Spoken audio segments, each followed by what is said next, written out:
Good evening. Welcome to our channel Quick Solve.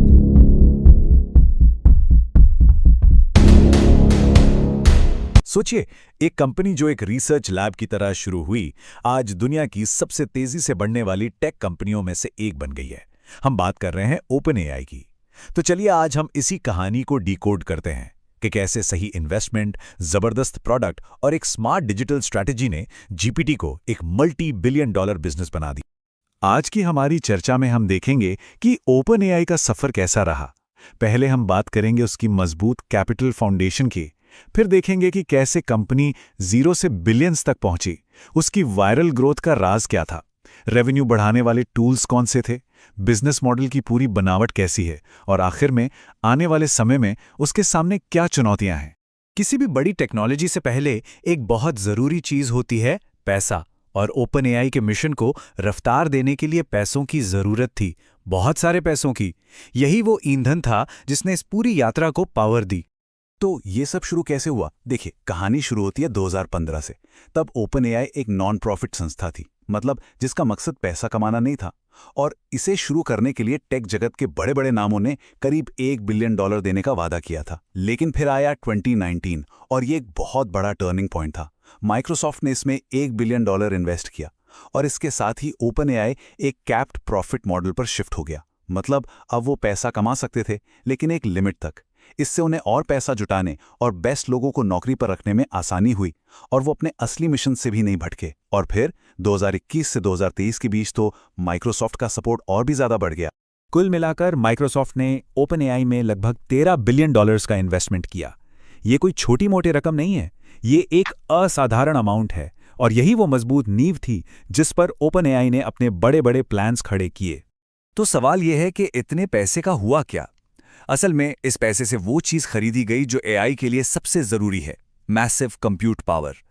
Microsoft के Azure cloud का access मिलने का मतलब था कि अब जीपीटी मॉडल्स को बहुत तेजी से ट्रेन किया जा सकता था और उन्हें पूरी दुनिया में आसानी से पहुंचाया जा सकता था। इतने बड़े इन्वेस्टमेंट ने एक ऐसे रेवेन्यू ग्रोथ का मंच तैयार किया जो किसी धमाके से कम नहीं था। ये अपने आप में एक केस स्टडी है कि कैसे सही टाइम पर एक सही प्रोडक्ट मार्केट में तहलका मचा सकता है। अब जरा इनके रेवेन्यू ग्रोथ पर नजर डालते हैं, क्योंकि ये नंबर्स कमाल के हैं। 2019 से 2021 तक रेवेन्यू ना के बराबर था। कंपनी का पूरा ध्यान सिर्फ रिसर्च पर था। फिर 2022 में GPT-3 एपीआई के आने से तस्वीर थोड़ी बदली और रेवेन्यू करीब $28 मिलियन तक पहुंचा। लेकिन असली गेम चेंजर आया 2023 में, चैट जीपीटी का लॉन्च, और इसने रेवेन्यू को सीधा 1.6 से $2 बिलियन तक पहुंचा दिया। एक साल में इतना बड़ा जंप। 2024 में एंटरप्राइज और प्रो प्लान्स ने इसे करीब $4 बिलियन तक पहुंचा दिया, और अब GPT-4o जैसे नए टूल्स के साथ 2025 के लिए अनुमान है लगभग $12 से $13 बिलियन का। यहां सबसे ध्यान देने वाली बात है, हर साल 3 से 4 गुना की ये अविश्वसनीय ग्रोथ रेट। ये साफ दिखाता है कि प्लेटफॉर्म कितनी तेजी से वायरल हुआ और कितनी जल्दी उसने पैसे बनाने शुरू कर दिए। लेकिन मजे की बात यह है कि ये सारी ग्रोथ बिना किसी पारंपरिक विज्ञापन के हुई। तो सवाल उठता है कि ओपन एआई ने ये किया कैसे? उन्होंने एक बिल्कुल अलग रास्ता अपनाया, एक ऐसा रास्ता जिसमें प्रोडक्ट खुद ही अपना सबसे बड़ा मार्केटर बन गया। उन्होंने एक प्रोडक्ट लेड डिजिटल मार्केटिंग की स्ट्रैटेजी अपनाई। पहला कदम था फ्रीमियम मॉडल, यानी लाखों लोगों को एक पावरफुल टूल मुफ्त में दिया गया। दूसरा, कम्युनिटी ग्रोथ, जो लोग इसे इस्तेमाल करते थे वही सोशल मीडिया पर इसके सबसे बड़े फैन और प्रचारक बन गए। तीसरा, इकोसिस्टम मार्केटिंग, डेवलपर्स ने एपीआई पर नए नए टूल्स बनाए जिससे और भी नए यूजर्स आए। और आखिर में कंटेंट का वायरल होना, लोगों के शेयर किए गए स्क्रीनशॉट्स और ट्यूटोरियल अपने आप में मुफ्त का विज्ञापन बन गए। ये एक बहुत ही स्मार्ट स्ट्रैटेजी थी। सबको मुफ्त में एक्सेस देकर उन्होंने रातों रात लाखों लोगों का एक यूजर बेस तैयार कर लिया। यही वो ऑर्गेनिक मार्केटिंग फनल था जो आगे चलकर पेड कस्टमर्स का सबसे बड़ा सोर्स बनने वाला था। और यहीं पर इकोसिस्टम की असली ताकत दिखाई देती है। जब डेवलपर्स ने ओपन एआई के एपीआई को यूज करके अपने ऐप्स बनाने शुरू किए तो उन्होंने प्लेटफॉर्म की वैल्यू और भी बढ़ा दी। इससे नए नए यूजर्स की लहरें आने लगी जो शायद सीधे ओपन एआई तक कभी नहीं पहुंचते। ठीक है, तो उन्होंने लाखों यूजर्स को तो अट्रैक्ट कर लिया, पर अगला सवाल था कि इन फ्री यूजर्स को पेड कस्टमर्स में कैसे बदला जाए। और यहीं पर उनका प्रोडक्ट मल्टीप्लायर इफेक्ट काम आया। उनका हर नया और एडवांस टूल एक रेवेन्यू मल्टीप्लायर की तरह काम कर रहा था। GPT-4 ने सब्सक्रिप्शन की वैल्यू और परफॉर्मेंस दोनों बढ़ा दी। GPT-4o ने real time multi modal use के रास्ते खोल दिए। मतलब अब वो टेक्स्ट, आवाज और इमेज सबको एक साथ समझ सकता था। कस्टम GPTs ने बिजनेस को अपनी ज़रूरतों के हिसाब से इसे ढालने की आज़ादी दी और API स्केलिंग ने बड़े कॉर्पोरेट क्लाइंट्स को इस पर पूरी तरह डिपेंडेंट बना दिया।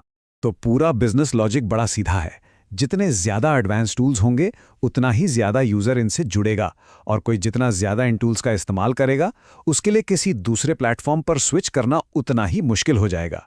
और इसका नतीजा एक स्टेबल, प्रेडिक्टेबल और लगातार आने वाला रेवेन्यू। तो चलिए अब जरा और गहराई में जाके देखते हैं कि ये पैसा असल में आ कहां से रहा है। OpenAI के रेवेन्यू मॉडल के दो मेन हिस्से हैं। देखिए, इनके रेवेन्यू का एक बहुत बड़ा हिस्सा, करीब 75%, सीधे सब्सक्रिप्शन से आता है। ये वो पैसा है जो इंडिविजुअल यूजर्स और छोटी टीमें प्लस और प्रो प्लान्स के लिए देती हैं।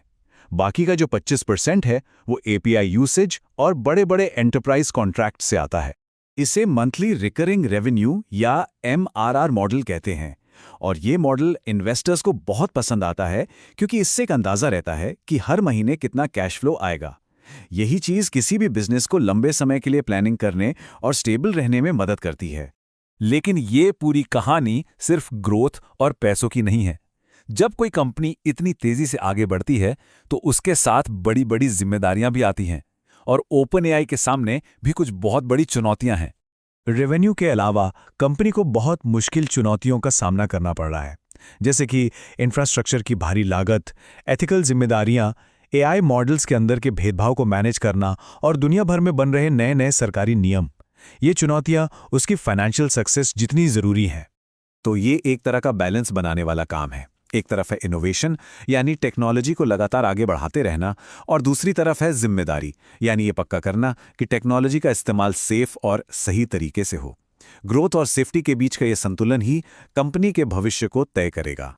तो आखिर में हम ये कह सकते हैं कि OpenAI की सफलता सिर्फ एक अच्छी AI बनाने की वजह से नहीं है, बल्कि ये सही टाइमिंग, सही टूल्स, भारी इन्वेस्टमेंट और एक बहुत ही स्मार्ट डिजिटल डिस्ट्रीब्यूशन स्ट्रैटेजी का नतीजा है। इन सब चीज़ों ने मिलकर इस कहानी को मुमकिन बनाया है।